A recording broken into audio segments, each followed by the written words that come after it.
Ya, pemirsa Kementerian Energi dan Sumber Daya Mineral memberikan sinyal akan membatasi produksi nikel guna menjaga level harga di pasar dunia. Adapun harga nikel global telah melemah hingga 45% di sepanjang tahun 2023 dan belum pulih hingga saat ini. Kementerian Energi dan Sumber Daya Mineral dikabarkan tengah mempertimbangkan untuk memangkas besar-besaran kuota produksi biji nikel. Hal itu dilakukan guna mendongkrak harga bahan baku baterai itu di pasaran. Sejumlah sumber mengungkapkan Kementerian SDM berencana untuk mengurangi kuota produksi biji nikel menjadi 150 juta ton pada tahun depan. Jumlah tersebut turun signifikan dibandingkan kuota tahun ini yang sebesar 272 juta ton. Sebelumnya, Direktur Jenderal Mineral dan Batubara Kementerian SDM Triwinarno telah memberi sinyal bahwa kementerian bakal membatasi produksi produk nikel demi menjaga harga tetap tinggi di pasar global. Tri mengatakan pembatasan produk nikel kian relevan di tengah tingginya konflik geopolitik saat ini. Namun ia tidak merinci kapan pembatasan produk nikel tersebut akan berlaku. Tri hanya mengatakan bahwa di tengah konflik global Indonesia harus memiliki daya tahan. Adapun harga nikel global anjlok sebesar 45% pada 2023 dan belum pulih hingga tahun ini. Melonjaknya pasokan dari Indonesia yang kini menyumbang lebih dari separuh produksi nikel dunia dan pertumbuhan permintaan yang lebih lambat dari perkiraan telah membebani pasar dan memaksa beberapa produsen di negara lain untuk menghentikan operasinya. Berbagai sumber, IDEX Channel.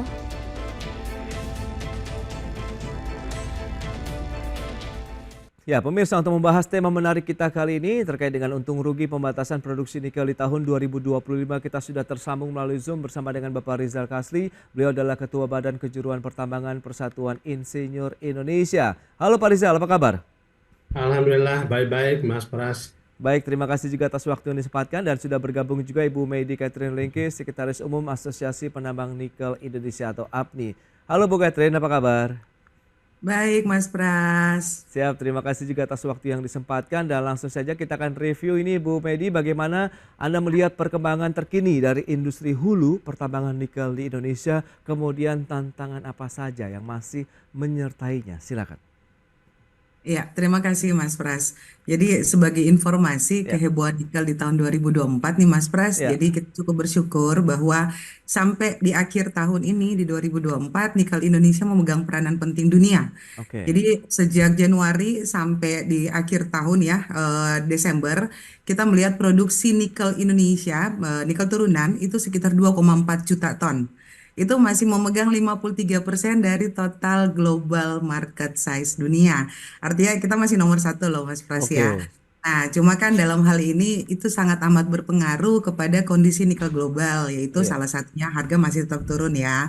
Walaupun kita tidak bisa pungkiri harga itu yang berpengaruh penting adalah geopolitik, tapi cukup mempengaruhi dari produksi nikel Indonesia. Tadi saya sudah sampaikan ya, 2,4 juta ton nikel turunan ya, nikel oke. turunan Indonesia yang kita produksi, yang kita ekspor keluar, yang kita buat sampai ke nikel stainless steel. Itu sudah ada dua ya, dua olahan. Kalau kita bisa saya sampaikan, kondisi nikel turunan hari ini sudah ada 49 pirometalurgi dan sudah ada 6 hidrometalurgi. Hmm, Kedepannya di tahun depan 2025 akan ada bertambah. Yang pasti kan kebutuhan nikel ore. Kembali lagi, mereka oke. nggak bisa produksi tanpa kami, para penambang atau dari hulu, yaitu Hmm, kamilah yang menentukan besarnya produksi nikel turunan. Ya, kembali lagi, semua itu oke. kan tergantung kuota dari pemerintah. Nah, bagaimana menyikapi kondisi saat ini dari posisi Indonesia akan eh, nikel kita di kancah dunia ya. Kemudian bagaimana kita menata? Kalau kalau kami saat ini melihatnya penataannya seperti apa, Oke. menjaganya seperti apa, Hmm. dan menjaga cadangan kita nih Mas Pras, itu yang paling penting. Baik, itu dia menjaga cadangan nikel Indonesia itu menjadi fokus pemerintah saat ini. Dan kita akan langsung ke Pak Rizal Kasli terlebih dahulu. Anda melihat bagaimana review dari pandangan Anda Sinyalnya begitu hilang. perkembangan industri hulu nikel Indonesia begitu, Pak Rizal? Ya, kami melihat bahwa memang pertumbuhan industri nikel di Indonesia ini cukup signifikan Ya, dalam hal pembangunan smelter, kemudian produksi, seperti yang disampaikan oleh Mbak Medi tadi, bahwa kita sudah leading secara global ya, dengan persentase 53% secara global. Nah, ini suatu kemajuan yang cukup bagus. Nah, tetapi memang kami melihat bahwa ada beberapa hal yang perlu direview kembali. Misalnya pembangunan jumlah smelter itu eh, harus berpatokan kepada tersedianya neraca sumber daya dan cadangan dari biji nikel sendiri. Kalau memang jumlah cadangan kita apa namanya tidak bisa sustain untuk jangka panjang, perlu pembatasan-pembatasan atau moratorium untuk pembangunan smelter. Nah, Oke. tetapi kita melihat bahwa memang program yang dicanangkan oleh pemerintah ini sudah cukup maju dan memberikan dampak secara signifikan kepada industri nikel eh, Indonesia dan juga pendapatan negara. Baik, tapi dengan kondisi saat ini Anda melihat suatu langkah yang tepat begitu diambil pemerintah untuk melihat tahun 2025 mendatang ada upaya ataupun rencana begitu untuk membatasi sendiri produksi biji nikel kita, Pak Rizal. Eh, Rencana pembatasan tersebut, Hmm. kalau kita melihat daripada kebutuhan biji nikel yang diperlukan, Ya, misalnya untuk apa namanya, untuk yang menggunakan teknologi pyrometalurgi atau smelter oke, RKEF, itu memang membutuhkan nikel untuk yang sudah smelter yang sudah beroperasi dan berproduksi itu sekitar 135 sampai 150 juta ton per tahun. Itu oke, memang bisa memenuhi untuk kebutuhan yang sudah operasi. Nah, tetapi harus diingat bahwa kita masih ada smelter yang dalam tahap konstruksi. Itu membutuhkan hampir 100 juta ton.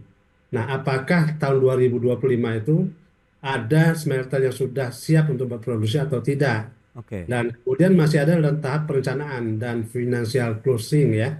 Itu sekitar membutuhkan sekitar 180 sampai 190 juta ton per tahun. Ya, jadi secara keseluruhan, kalau ini diselesaikan semuanya, kita butuh di atas 400 juta ton biji nikel kadar tinggi. Kalau untuk Hmm. yang refinery atau teknologi hidrometalurgi itu tidak masalah. Kita cukup banyak tersedia biji nikel yang kadar rendah atau yang kita sebut dengan Oke. limonite, jadi itu masih aman. Yang perlu kita fokus adalah kepada cadangan nikel yang kadar tinggi atau saprolit.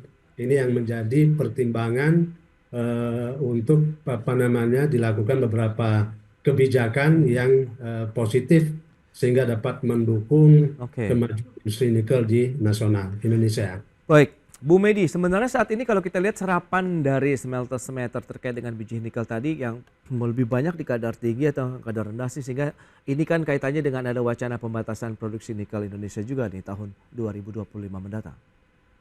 Iya, Mas Pras. Jadi mungkin akan saya lebih detailkan Hmm. lagi total pembangunan pirometalurgi yang sudah berproduksi ya, sudah Ya, operasi. Itu kan ada 49 tadi saya sudah sebutkan. oke, Nah, 49 badan usaha smelter ini atau pirometalurgi membutuhkan 232 juta 292 juta ton. oke, 292 ribu gitu ya. Berarti oke, 230-an juta lah ya.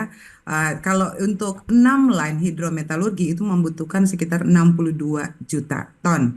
Nah, yang lain seperti yang disebutkan Pak Rizal tadi, masih ada 36 pirometalurgi Hmm. yang sedang berkonstruksi. Itu membutuhkan sekitar 133 juta ton. Nah, Wow, tadi kan oke, sudah 230 ya. iya, 230 yang sudah produksi.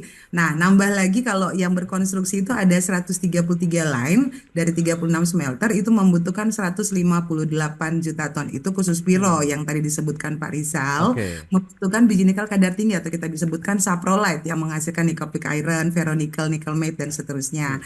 Nah, bagaimana dengan hidrometalurgi? Nah, yang membutuhkan biji nikel kadar rendah. Nah, ini Hmm. kebutuhannya masih dikit Mas Pras. Dari 6 Oke, line yang sudah beroperasi itu hanya membutuhkan sekitar 62 juta ton biji nikel kadar rendah. Hmm. Nah, bagaimana 6 line lagi yang akan nambah nih di tahun depan? Ada sekitar 4 pabrik hidrometalurgi baru yang akan berproduksi di tahun depan. Itu nanti total membutuhkan sekitar 56 juta ton. Artinya dari total keseluruhan yang sudah operasi ya, nanti akan berproduksi itu sekitar membutuhkan sampai hampir 400 sampai 500 juta ton biji nikel. Bingung mau ngambilnya dari mana ini ya oke, nantinya. oke, Nah, Sedangkan di tahun ini Mas Pras, kebutuhan biji nikel di tahun 2024 kan saya sudah ulang-ulang sebutkan ada sekitar 260 sampai 280. Tapi persetujuan RKAB untuk tahun 2024 itu sekitar 271 juta ton yang sudah disetujuin ya. Oke. Nah, karena kita sudah RKAB 3 tahun, artinya kan 2025 kita sudah disetujuin 2026. Berapa sih di 2025 yang sudah disetujuin? Itu ada sekitar 246 juta ton. Kemudian di 2026 ada 198 juta ton. Artinya menurun ya Oke. persetujuan RKB yang sudah ditetapkan oleh pemerintah karena ini kan 3 tahun. Ya, Coba dibandingkan Mas Pras tadi yang saya sudah sebutkan berapa kebutuhan untuk yang sudah operasi, yang sudah berproduksi dengan yang akan membangun, yang sedang konstruksi dengan persetujuan RKB. Nah, di mana baru-baru ini ada wacana pembatasan. ya. Kan kebutuhan naik, tapi persetujuan untuk produksi dari pemerintah turun. Saya sendiri bingung sih, siapa ini yang ngajuin wacana sampai menurun sampai 150 juta, sedangkan kebutuhan kita nanti double loh di tahun depan. Ya, ya. Nah, Nanti itu nikahnya dia. premium banget nih ya. Iya, iya. Nah, Itu potensial strateginya bisnis nikel. itu dia. Strategi apa yang harus dilakukan begitu? Apakah ada jalan tengah begitu yang mungkin bisa diambil begitu terkait dengan kebutuhan yang juga tinggi, tapi ada wacana untuk pembatasan? Karena kan kaitannya untuk menjaga harga nikel di pasar global. Tahan dulu jawabannya Bu Medi dan Pak Rizal, kita akan jeda dulu sebentar ya. Dan pemirsa pastikan Anda masih bersama kami.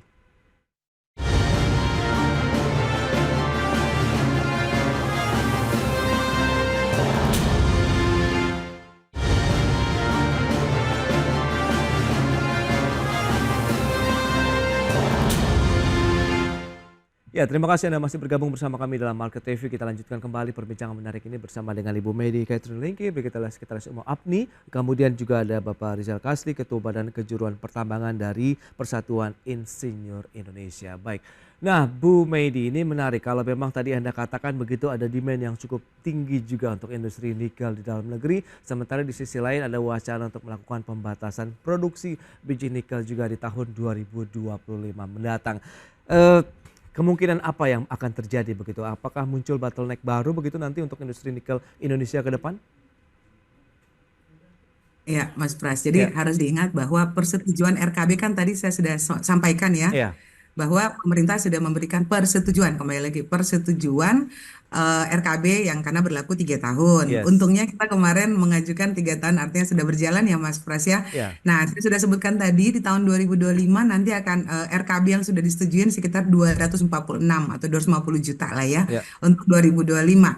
Tapi ingat Mas Pras, karena persetujuan itu sudah ada, kan nggak mungkin ditarik kembali betul. oleh pemerintah gitu ya. Masa saya sudah disetujuin RKB terus nggak boleh tarik lagi kamu setengah aja gitu kan nggak mungkin Ya, ya. ya, Nah, yang kedua itu sudah umum terjadi. oke. Misalnya nih Mas Pras, perusahaan saya mendapatkan RKB 1 juta lah misalnya 1 tahun gitu ya. Nah, di akhir tahun di semester ketiga atau semester keempat saya sudah selesai nih produksi. Nah, biasanya perusahaan mengajukan yang namanya revisi. Revisi Oke, penambahan, ya, ya, revisi penambahan RKB gitu ya, karena habis nih kuotanya kan kalau nggak ada RKB ilegal dong. Jadi kita harus ya. menambahkan atau revisi RKB. Pertanyaannya, apakah nanti di tahun depan pemerintah akan melakukan revisi RKB atau sudah tidak sama sekali? Dan yang kedua, dengan kondisi saat ini berdasarkan kebutuhan demand dari biji nikel, smelter kan harus tetap jalan ya Mas Pras ya, nggak mungkin berhenti gitu kan. Betul. Jadi bagaimana caranya mereka harus mendapatkan biji nikel, bahan baku utama. Nah, mau nggak mau, kemarin kan sudah sempet ya dari bulan Maret sampai bulan Oktober kan ada import.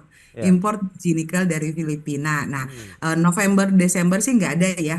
Sudah oke. nggak import lagi, hanya sejak Maret sampai bulan Oktober. Itu sekitar 300 ribuan ton biji nikel import dari Filipina. Nah, apakah akan ada import baru nantinya dari Filipina atau dari New Caledonia atau dari Papua Nugini yang Oke, terdekat ya, yang terdekat dari kita karena kan kita nikelnya sama ya, oke. laterit dengan negara-negara tersebut. Saya yakin kalau misalnya pembatasan biji nikel atau raw material dilakukan oleh pemerintah, mau nggak mau Mas, mereka pasti akan import. Tapi di sisi lain good news Hmm, buat kami, buat para penambang, ya. ya berarti kan harga nikel jadi premium ya Mas ya. Jadi karena terbatas jadi berebutan. Kalau Ya, berebutan ya. ya harganya berapa dong gitu Baik, kan Mas. baik. Ini nih Itu yang menarik harus nih. dipikirkan. Yes. Nah, Pak Rizal, Anda melihat bagaimana begitu? Apakah memang kepentingan yang lebih utama begitu kita bisa meningkatkan lagi harga nikel begitu ya di pasar internasional begitu, tapi di satu sisi kita juga harus memenuhi kebutuhan smelter-smelter dari nikel begitu yang ada di Indonesia, sementara nanti ada wacana pembatasan. Kemudian bagaimana dengan importasi biji nikel lagi begitu yang terjadi begitu, apakah ini menjadi tantangan tersendiri mengingat importasi nikel sementara di Indonesia banyak begitu, Pak Rizal? Ya, kalau saya melihat bahwa memang apa namanya langkah-langkah yang perlu dilakukan adalah yang pertama Ya, kita lihat di hulu ya. Di hulu itu pemerintah harusnya menggalakkan lagi eksplorasi untuk menemukan sumber daya dan cadangan nikel yang baru. oke. Karena masih ada daerah-daerah yang belum tersentuh eksplorasi lebih dari 50%, terutama daerah Indonesia Timur seperti Sulawesi, Maluku, Maluku Utara, dan Papua. Nah, ini bisa dilakukan dengan melakukan yang kita sebut dengan greenfield exploration, artinya membuka wilayah-wilayah eksplorasi baru, dan dengan brownfield exploration. Oke. Brownfield itu adalah meningkatkan atau mengkonversi sumber daya menjadi cadangan, tentu saja dengan kode-kode yang profesional ya, seperti kode KCMI, Ya. JWRC dengan Australia. Nah, kemudian langkah yang perlu dilakukan lagi adalah dengan konservasi sumber daya mineral, yaitu dengan meningkatkan mining recovery rate yang lebih tinggi, jangan ada biji yang terbuang. Kemudian juga dengan langkah teknis yaitu penurunan kadar nikel yang lebih kecil. Dulu saya ingat bahwa nikel yang diprioritaskan untuk diolah secara menggunakan teknologi pyrometallurgi atau smelter itu di atas 1,8% kadar nikel. Oke. Sekarang sudah bisa di bawah 1,5. Mungkin ini bisa diturunkan lagi menjadi 1,4 atau 1,3% kadar nikel sehingga cadangan kita bisa meningkat. Nah, kemudian langkah yang berikutnya adalah juga dengan melakukan impor seperti yang dijelaskan Ya. Mbak Medi tadi. Kita nggak usah alergi untuk impor biji nikel dari negara lain Oke. karena operasional yang sustainable untuk smelter-smelter ada itu lebih penting karena mereka sudah investasi dengan nilai yang cukup tinggi Nah, itu dia. dan harus ada jaminan suplai bahan baku. Nah, Ya. berikutnya adalah dengan perbaikan kebijakan atau mekanisme persetujuan RKAB, di mana kita lihat bahwa memang ada masalah keterlambatan atau tidak disetujuinya RKAB oleh pemerintah, dalam hal ini di Direktorat Jenderal Mineral dan Batubara, Ya. dengan berbagai macam alasan dan kekurangan ya.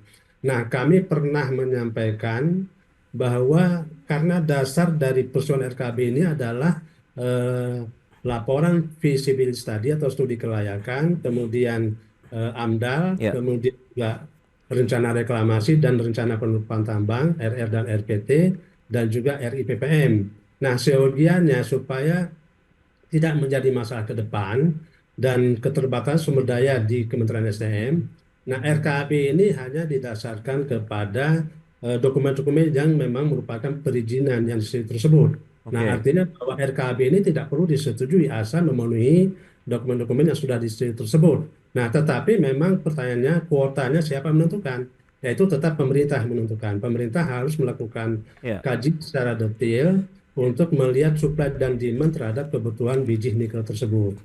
Baik, dan Nah, tadi kalau sudah disampaikan mengenai oleh Bu Medi begitu Pak Rizal bahwa di 3 tahun begitu sampai dengan 2026 sudah disetujui RKB begitu, terakhir di 198 juta ton begitu. Nah, Anda melihat apakah nanti akan efektif nih Pak pembatasan dari produksi biji nikel Indonesia ini terkait dengan pergerakan harga nikelnya di dunia, kemudian bagaimana dengan tata niaga industri nikel sendiri begitu antara produksi dan nanti kebutuhan untuk pengolahannya sendiri atau di smelternya. Pak Rizal. ya, volatilitas harga nikel itu memang ditentukan oleh supply dan demand Oke. produksi nikel sendiri. Kemudian juga dipengaruhi oleh pertumbuhan ekonomi. Oke. Pertumbuhan ekonomi itu akan melambangkan permintaan terhadap logam, terutama dari Cina, India, dan untuk supply demand memang seperti yang dijelaskan tadi bahwa kita ini sudah membanjiri pasar dengan 53% secara global. Dan ada beberapa tambang nikel di negara lain seperti Australia mensuspend operasionalnya karena memang tidak bisa bersaing dengan harga yang semakin turun. eh, Mereka malah menutup sementara atau Oke. operasional tambangnya sambil menunggu pergerakan harga yang lebih positif. Nah, jadi memang perlu dikontrol tingkat produksinya juga, jangan melebihi daripada demand secara global. Baik, nah Bu Medi, lantas bagaimana posisi Indonesia dong nanti ke depan begitu apabila memang pembatasan produksi nikel ini jadi diberlakukan begitu? Apakah akan benar-benar sangat menguntungkan posisi Indonesia kah atau bagaimana? Ya, Mas Pras, mungkin harus kita lihat dulu apa sih yang didapat Indonesia terhadap hilirisasi ini ya. Oke. Karena bagaimanapun juga yang membayar kewajiban royalti itu kan di hulu, gitu ya. Jadi Ya. kan berdasarkan harga biji nikel dikali kuantiti, artinya revenue-nya yang membayarkan royalti ke negara itu ada di hulu atau di biji nikel. Nah, setelah kita diskusi dengan beberapa negara, Mas Pras, harga nikel kita sejak tahun 2020 sampai sekarang nih, sampai di 2024, gapnya luar biasa memang ya. Kita lihat Oke. harganya dulu.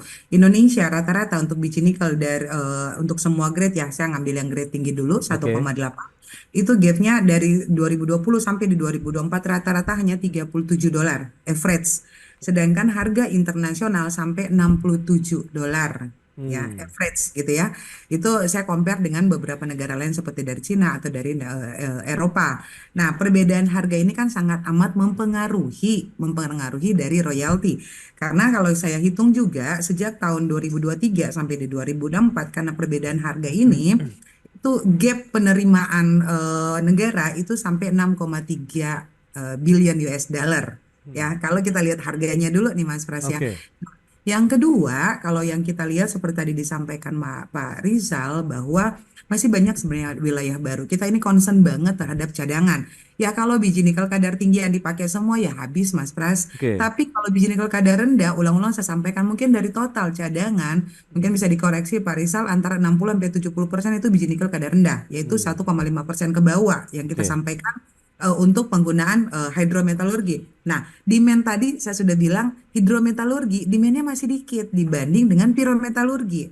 Ya kan? Nah, sedangkan cadangannya lebih banyak dibanding demandnya, gitu kan? Oke. Nah, kita harus menyikapi seperti apa? Satu, kita harus melihat dulu tahun depan nih Mas Pras tanggal 1 kan sudah naik nih PPN 12%. Yes. Apa pengaruh? Sangat, sangat amat berpengaruh ke industri tambang, bukan hanya nikel, semua gitu Oke. ya.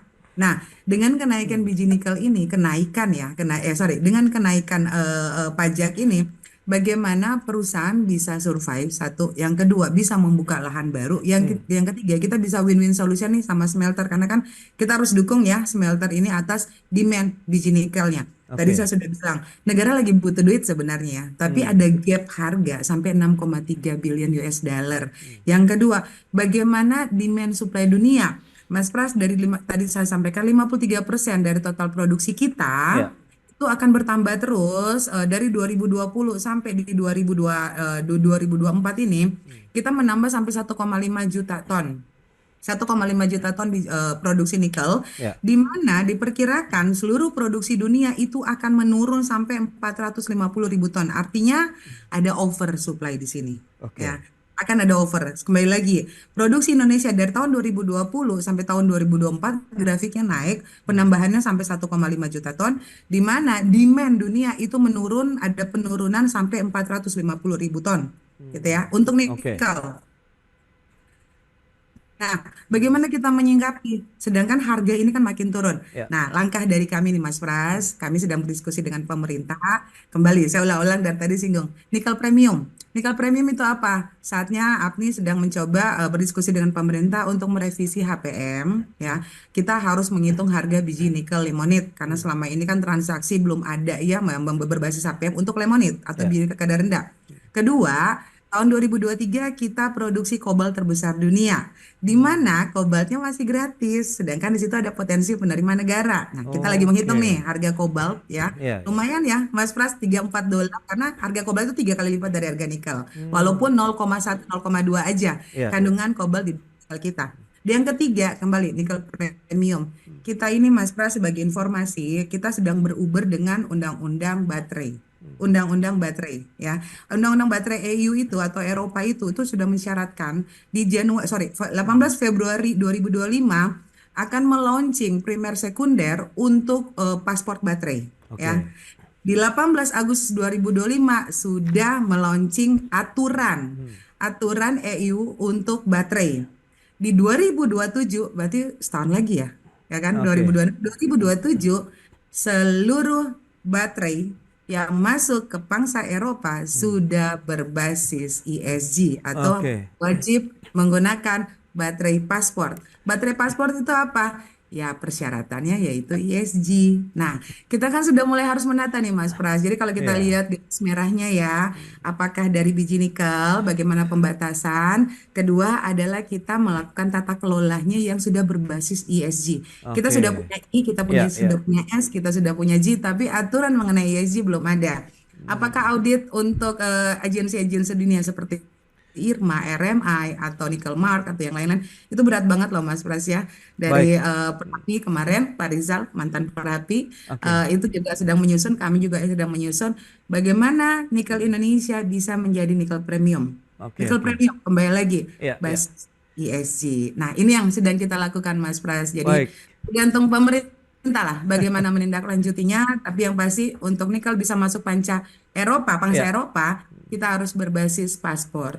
Itu dia Mbak. tantangannya nampaknya di tahun 2025 dan ke depan begitu masih akan cukup berat juga apalagi dengan adanya pembatasan. Kemudian bagaimana menjaga harga nikel juga tetap kompetitif begitu ya khususnya bagi Indonesia, bagaimana pemanfaatan lagi bicara mengenai hidrometalurgi begitu atau nikel dengan kadar rendah ini bisa termanfaatkan dengan sangat optimal juga di Indonesia. Kita akan tunggu sejauh mana insentif dan mungkin perhatian pemerintah juga ya terkait dengan industri nikel Indonesia ke depan. Kita akan lihat bagaimana nanti di tahun 2025 mendatang tentunya. Bu Medi, terima kasih banyak ini atas update informasi yang sudah Anda sampaikan kepada pemirsa. Dan Pak Rizal, terima kasih juga atas analisis yang sudah Anda berikan kepada pemirsa pada hari ini. Selamat melanjutkan aktivitas Anda kembali. Salam sehat dan sampai berjumpa kembali. Pak Rizal, Bu Medi, terima kasih. Terima kasih. Ya, Terima kasih Mas Terima kasih Pras, Pak Mas Pras, Rizal, salam Mbak Medi. salam sehat. sehat. Happy Baik. New Year.